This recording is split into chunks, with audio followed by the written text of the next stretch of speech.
రాష్ట్రంలోని గురుకుల పాఠశాలలను కార్పొరేటు అప్పగించేందుకు ప్రభుత్వం జీవో 17ను తీసుకువచ్చిందని, వెంటనే దానిని ఉపసంహరించుకోవాలని మాజీ మంత్రి కొప్పుల ఈశ్వర్ రాష్ట్ర ప్రభుత్వాన్ని డిమాండ్ చేశారు. తెలంగాణ భవన్లో ఆయన మాట్లాడుతూ, రాష్ట్రంలో 238 గురుకుల పాఠశాలల్లో ఆశించిన స్థాయిలో అడ్మిషన్లు రాకపోవడానికి కాంగ్రెస్ ప్రభుత్వ నిర్లక్ష్య వైఖరే కారణం. 253 బెస్ట్ అవైలబుల్ స్కూల్స్ పట్ల కూడా నిర్లక్ష్యంగా వ్యవహరిస్తోంది. రెండేళ్లుగా వీటిల్లోని 26,000 మంది విద్యార్థులకు బిల్లులు చెల్లించడం లేదు. ప్రభుత్వం వెంటనే స్పందించి వాటిని చెల్లించాలి అని ఆయన విజ్ఞప్తి చేశారు. 22,000కు పెంచి మరింత ప్రోత్సహించేటువంటి ప్రయత్నం గొప్పగా జరిగింది.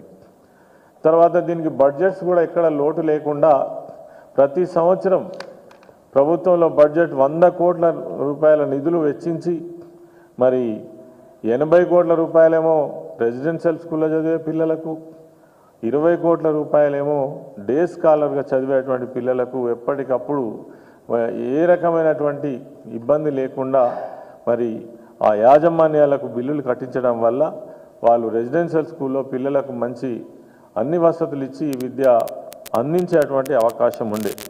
కానీ ఇప్పుడు 2 సంవత్సరాల నుంచి 200 కోట్ల పైచీలకు నిధులు ఒక్క పైసా కూడా మరి రిలీజ్ చేయడం లేదు.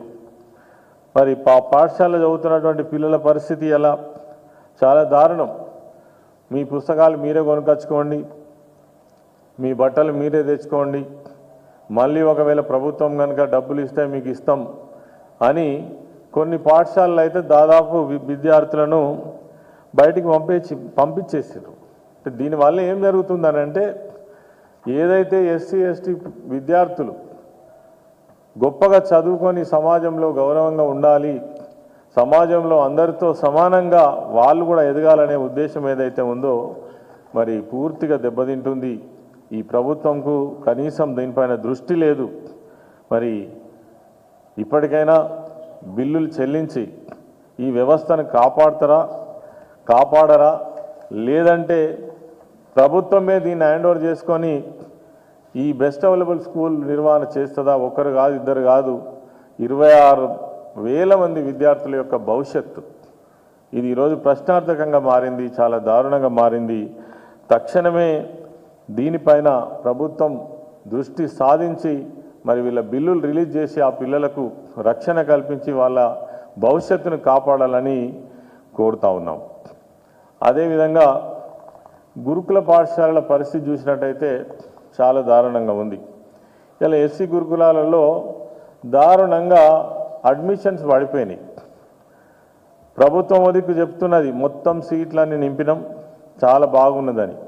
కానీ ఎక్కడ కూడా మరి ఆ పరిస్థితి కనబడతలేదు.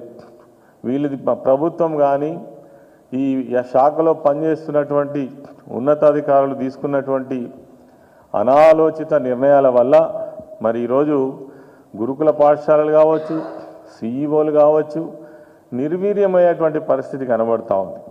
ఈరోజు ఈ సిఈఓలు ఏవైతే ఉన్నాయో